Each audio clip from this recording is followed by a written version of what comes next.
Halo semuanya, perkenalkan nama saya Aaron DJP Adil dan di sini kita akan membahas tentang materi kebahasaan artikel buku ilmiah. Nah selanjutnya yaitu struktur artikel. Di artikel ilmiah biasanya diawali dengan pernyataan umum berupa pengenalan masalah atau gagasan pokok dan sering kita sebut dengan tesis yang dianggap penting oleh penulis dan menarik untuk dibahas atau dicari cara penyelesaiannya. Nah, selanjutnya yaitu argumentasi. Argumentasi yang dibangun dalam artikel ilmiah harus konstruktif agar pesan dalam tulisan dapat diserap secara baik oleh pembaca.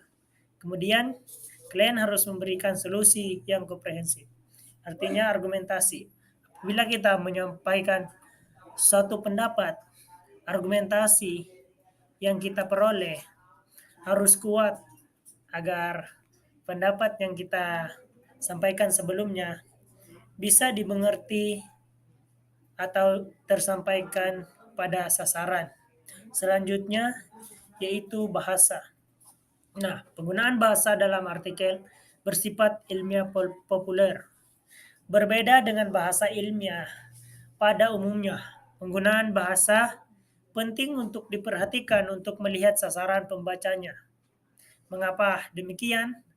Karena bahasa itu sangat mempengaruhi para pembaca atau sasaran. Oleh karena itu, apabila kita menyampaikan suatu topik atau dalam istilahnya seperti cerpen dan lain-lain, bahasa yang kita gunakan harus menarik dan mudah dipahami agar para pembaca bukan saja melihat cara atau jalan ceritanya, melainkan cepat paham dan semangat untuk membaca suatu cerpen atau apapun yang kita sampaikan kepada mereka. Selanjutnya yaitu hal yang harus diperhatikan dalam menyajikan artikel. Nah, pada kali ini kita harus memperhatikan beberapa hal yang ada pada artikel. Yang pertama yaitu pemecahan topik, kemudian pola masalah dan pemecahannya. Dan yang ketiga, pola kronologi. Nah, kita di sini membahas satu persatu. Yang pertama yaitu pemecahan topik. Nah, pemecahan topik, pola ini memecah topik yang masih berada dalam lingkup pembicaraan yang ditemakan menjadi subtopik atau bagian yang lebih sempit, kemudian menganalisisnya masing-masing. Nah, dari kata pemecahan topik, artinya memecahkan topik, tetapi dalam topik tersebut harus masih berkesinambungan di antaranya atau sesuai pembicaraan yang ditemakan sebelumnya. Dan selanjutnya kita harus memperhatikan pola masalah dan pemecahannya.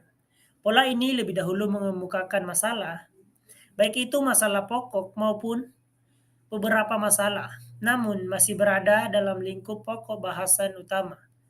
Selanjutnya dianalisis sesuai dengan pendapat pakar atau ahli terkait dengan bidang ilmu yang bersangkutan. Nah, kalau ada masalah yang disampaikan, pasti harus bisa dipecahkan. Baik itu masalah pokok maupun beberapa masalah yang ada. Tetapi dalam memecahkannya harus sesuai dengan harus sesuai dengan pokok bahasan utama yang artinya berkesinambungan. Dan selanjutnya yang terakhir yaitu pola kronologi. Nah, seperti yang kita ketahui, apa sih itu kronologi? Nah, kronologi adalah sebab akibat dari seseorang apabila melakukan sesuatu. Contohnya, kita ingin sekali bersekolah. Itu adalah sebabnya dan akibatnya karena kita ingin menimba ilmu. Begitu. Nah, pola ini menjadikan artikel sesuai dengan kronologi, urutan berkesinambungan, keberlanjutan bagaimana sesuatu itu terjadi. Dan yang terpenting yaitu dipaparkan secara runut dan runtut, yang artinya dari atas ke bawah harus urut dan sesuai. Dan selanjutnya kita harus melakukan sesuatu dengan sesuai dengan sebab dan akibat agar bisa dimengerti oleh para pembacanya. Mungkin demikian penyampaian dari saya. Mohon maaf bila ada salah kata atau salah paham. Sekian dan banyak terima kasih. Selamat pagi.